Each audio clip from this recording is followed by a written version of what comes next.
Welcome to another edition of Kyle Meredith with. It's the interview series presented by WFPK at WFPK.org, Consequence, and the Consequence Podcast Network. Thanks as always for making your way here and checking out the series. You know what to do. You like what you see, what you hear, hit that subscribe button. I put out 3 new interviews every single week, so it's a great way to keep up with all of your favorite artists. And I got to tell you, I'm so excited today to be talking with Maren Morris, who's got a brand new album called Humble Quest. And I tell you, this is my favorite record right now. Hello. Hi, it's good to be here virtually. It's a pleasure to have you here too, and I'm not kidding. This album is just drilled into me, and I can't seem to get enough of it. Just what a great adventure, a beautiful album. I mean, all the compliments. Oh wow, well thank you. I'm just so happy it's out, and the reception has been, I mean, it's bowled me over how warm and positive it's been. I mean, I don't know what I was expecting, but it's always scary putting something that's so, vulnerable and private out, and then to have it be related to on such a massive macro level is very humbling. Yeah, that's always been something that you hear of the two sort of train of thoughts as far as songwriting. Like, do you just make it so universal that everybody can relate, or do you make it personal? For me, I think I've always related when it's the very specific personal story more than, the big grand gesture for some, like, it's your life, but I see, my parts in it as well. Yeah, I agree. I think that's why I've always gravitated towards country storytelling, is because and I'm kind of more referencing the 60s and 70s country storytelling more so than modern, but because I do think that there's this, just having been a working songwriter on Music Row here in Nashville, there is that anxiety of it not being relatable enough, for the old ladies in Akron, Ohio, or you just worry about it not translating. And I feel like when people are really specific and vulnerable about their story, and when they're just talking about something so specific, I feel like that's more honestly inviting in a group of people than trying to so earnestly make it relatable to the millions. Right. I mean, some of my favorite songs, I think I use the example a lot of, like, U2 with Pride in the Name of Love. I mean, those verses, Monday morning, April 4th, shots ring, like that's telling such a small moment in time and makes the songs for it like those. And I'll pull this into your record here too, because we start off with the story, with a very specific story with circles around this town. So it's not just a great story, but it is the story of you getting to hear. Why was this moment in time the right moment to finally tell this one? I think it's so interesting we're talking about this, because I remember having that seize up, like, oh, do I get this specific in this song? I mean, I'm name dropping past singles of mine in the second verse, with My Church and 80s Mercedes. And yeah, I think the voice in the back of my head that's like, yeah, people are not going to relate to this at all because this is way too much about your story. But I was like, I don't care. I think that it would be a fun exercise to just talk about the shitty car that I had coming here 10 years ago almost, and no AC, terrible demos, thinking that I was going to just blow people's minds with my talent, and then immediately getting checked and knowing that, like, everyone in this town is talented and you need to get in line. And so I think that I just loved going there, and it ended up being such a favorite of mine listening back when I got the demo back, that I wanted it to be the first single. So it's been cool to see the reception of that song being inspiring to people that aren't even songwriters, because it is specifically, it's almost my love letter to Nashville, the songwriting community. But I feel like whether you're a writer or a painter or a mechanic or whatever you do, everyone's got a dream or a daydream that they're chasing down in their head or what have you. But I think that it's just about that hustle of figuring out your place in a very competitive world. But it's like you're competing with yourself. Yeah. And to get to that line, at the end of the verse where you said, "Thank God I was an optimist." I mean, That's the importance of what youth and naivety right there, and it'll get you to the door, I guess. Yeah, that like weird sense of arrogance meets confidence meets complete ignorance. It's like it's the best thing about youth is that you think that you can do anything because there's no bar set yet. Yeah. By the way, speaking of youth, I meant to say happy birthday because I think that was just a couple days ago, right? Yeah, thank you. 32. 32. Yeah. That's in my rear view now, but I'm sure it was a good one. Yeah, I was working on my actual birthday, but we're gonna go to the John Mayer concert tonight and go to dinner, and that'll be my kind of belated birthday evening. Not a bad way to spend it with Mayer on stage. Yeah, right. Not at all. So you've talked about, going into the record. I think the words you used was sort of a weird, depressing time. Pandemic and everything that was going on in your lives and in all of our lives. I think that's why I found it kind of immediately surprising how much poetic love there is across this record, because there seems to be a lot of that on there. Although I guess there was a sadder album before this. Is that the right way to ask that? Yeah, there were definitely sadder songs that I intentionally left off this project because I was getting into that really jaded place of it feeling that like there's no point, especially early 2020 when everything shut down and all touring got wiped out. It just felt so forced to try to Zoom co-write, and it was like, what is the point right now of writing songs if we can't play them out in public? And so I was just kind of feeling sorry for myself and going through postpartum and just kind of feeling purposeless for the first time, and also trying to fit into my new role of motherhood. And I was writing some really depressing music around then. I mean, I'm glad that I made myself sit down and do it, but yeah, I mean, it was definitely a weird time of feeling like, does the world really need another fucking sad song right now? It just didn't feel like an appropriate way of putting that energy out. And so I just gave myself the time to wait it out. And the great thing about writing is that even if the songs aren't good, it's like it's still therapeutic. So even if the world never hears some of those really depressing songs I was writing, I got it out. But I definitely wanted to bathe in the sunshine on this record because it was a practice. Not every day. I think it was Jack White in I forget the name of the documentary, but it was like him and The Edge from. No, It Might Get Loud. It Might Get Loud. Yeah. It was either that or the White Stripes documentary, but he was talking about writing. And he just said, not every day the skies are going to open up and this like sunshine's going to beam down on you and you're going to get this moment of inspiration and get this brilliant song. Sometimes you just have to sit down, like sit your ass in the room and like make it happen. And it's a practice. And so I feel like I gave myself the time to do that. And eventually, like a muscle that's being used and worked, it gets stronger. And I found my kind of footing again on how to even approach a third album. So yeah, anywho, that kind of went off on a weird tangent, but yeah. But no, because it's like there's one song I think in particular, it's like you still pull a little bit of that, what you were going through into what you ended up. And that's it in the song Background Music, because here's a beautiful sentiment with a little macabre background going. Like there's a little bit of darkness in there. I mean, the way I think I wrote it down, it's sort of looking at us once we're gone, considering that, we're not going to be here and what we're left with. I think I'm trying to compliment you, and you painted that in the most beautiful way possible. Where did that idea come from?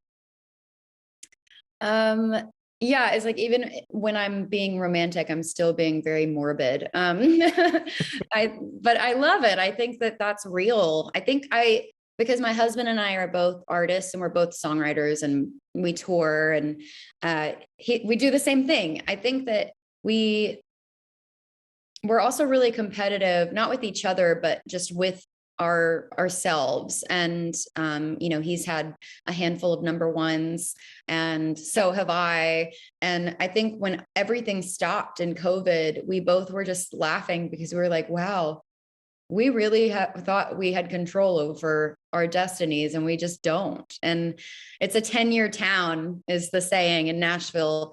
And we were like, just, I think one night on our porch, like, drinking wine and talking about, what if in like 20 years, like, we're just retired and we're old has-beens and no one gives a shit anymore, but we still have each other and we have those good old days in our minds. But ultimately, like, our value within each other and the way that we love each other is not placed within the success stories of our songs. It's like each other. And so I think that's how background music came to be. It was my way of saying, I love what we do, but in 100 years, we're not going to be around. And maybe these songs that we wrote in our heyday might stick around. Maybe in the flying cars of the future, it will, pop on to someone's radio station. But I don't know. It felt like a weird romantic way of saying I love you, and I'll be there even, after we're dead, because we're immortalized in our songs. Mm-hmm. You just remember also, there's always Branson, Missouri. Once the Nashville sunset has happened. Yeah. I've actually brought this up in the interviews for the immortalization of music. There's a thing I learned last year, that once your voice is on the radio, once you're projected out on radio airwaves, it never stops traveling through the universe. Like, the radio wave never does. So your songs literally will last forever as long as the universe exists. I love how trippy that is. My favorite song on this album, I think today at least, is The Furthest Thing. The harmonies in that, I was instantly finding myself trying to sing along to it before I'd even finished the song for the first time. In the same way, I remember doing that with Alison Krauss's Baby Now That I Found You, and it sort of reminded me a little bit of that right there. And the song, like, it tiptoes along without ever feeling stagnant. And again, I think I'm just throwing the broad question out, like, where did this one come from? Because I absolutely love it. Oh, thank you. It's actually one of my favorites on this project as well, just because it's so not something that I've visited in prior work of mine. And I think it was just not trying too hard. We wrote it in early 2021 when Ryan, my husband, and I went to Hawaii to work with Greg Kirsten. And that was kind of where he was quarantining with his family, and not a bad place to be for the year. But we just went out there for a month and we're writing a bunch with him in his little kind of makeshift studio in Hawaii. And I had that title written down in my phone for, I think, a few days. I didn't know what it meant, but I sort of liked the double entendre of saying, as touring musicians, just we're constantly, FaceTiming and having to connect just after shows on the phone. And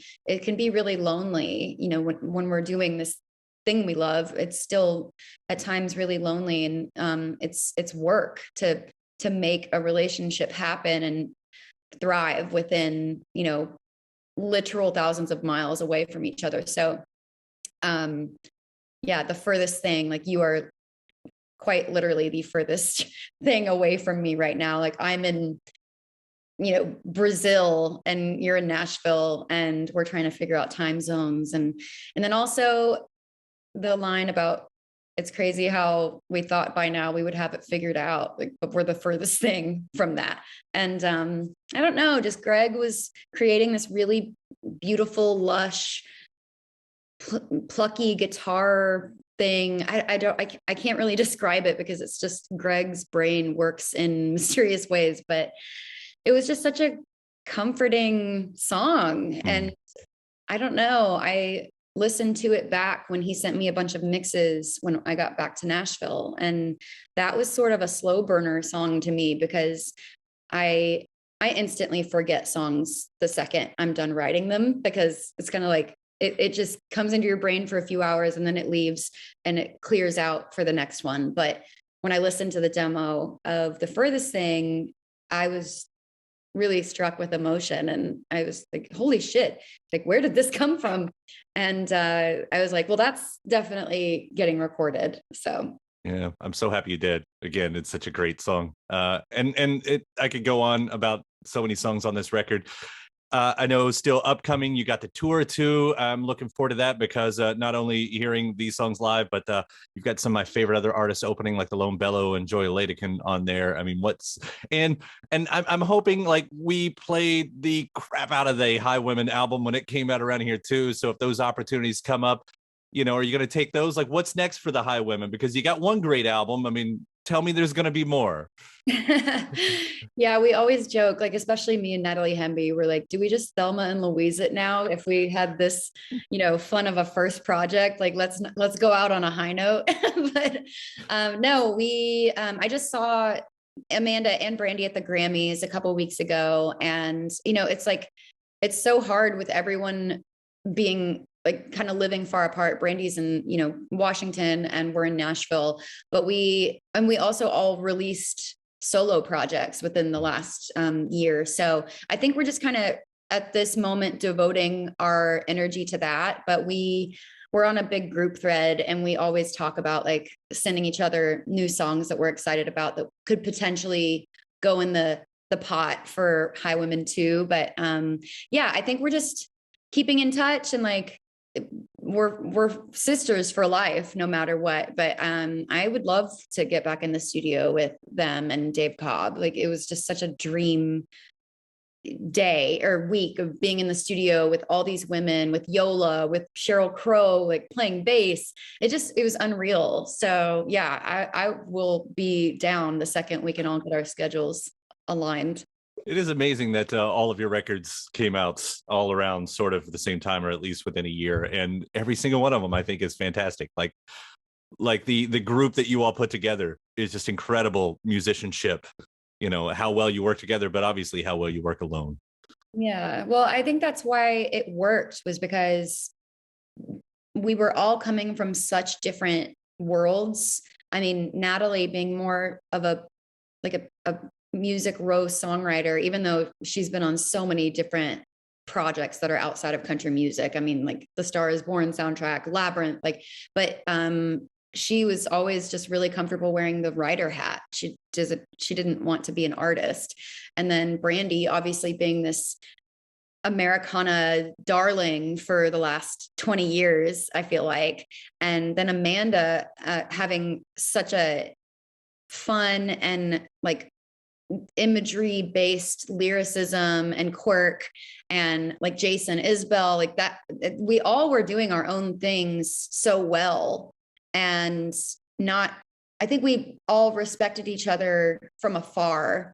And then coming together for the Highwomen, we all just showed each other, like, not even in a judgmental way, like we really didn't know what you had gone through. Like you not judging the book by its cover, but maybe I feel like Americana and country music as a mainstream are sometimes at odds with each other.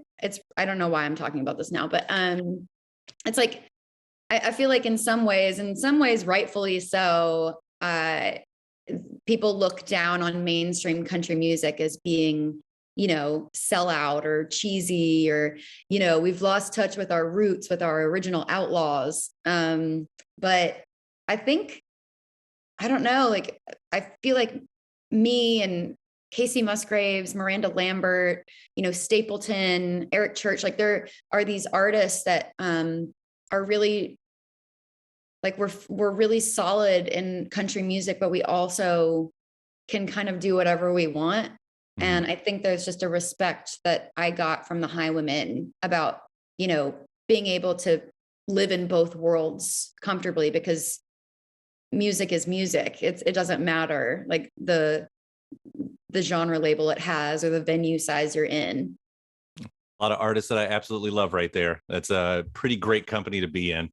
Along with yourself. And Maren, I cannot compliment you enough on Humble Quest. It is a perfect record. So thank you so much for doing what you do. And thank you so much for taking the time to talk about it. Thank you. That was so fun. Sorry for my very long-winded answers. Those are my favorites. So for it. I'm over caffeinated. That's the issue. Awesome. We'll see you out there on the tour. And again, it was great talking to you. Thank you. You too. Thanks, Kyle. All right. Bye. See ya.